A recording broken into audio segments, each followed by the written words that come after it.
In a 1031 exchange, one of the most common worries is how to navigate the time component. In a 1031 exchange, you do have to successfully navigate these time hurdles, but it's important to know what the details are. First of all, time constraint doesn't begin until the property is sold. Day zero is the day you no longer own the property, not when you enter into contract, not when you think about listing the property or list it or otherwise. Once you sell the property, two clocks are going to start. You're gonna have 45 days to come up with a plan and write down a number of properties that you may or may not end up purchasing, and 180 days to purchase one or more of the replacement properties.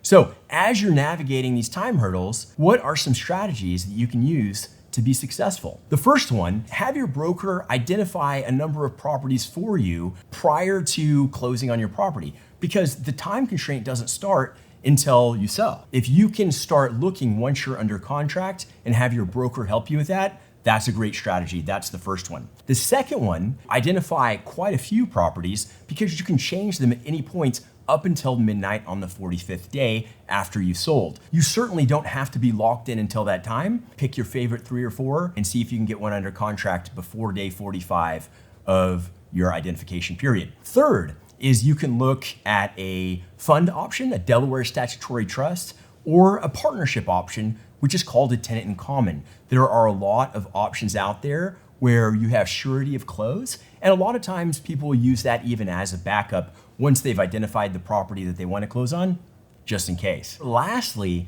if you're really worried about it, you can always do a reverse exchange.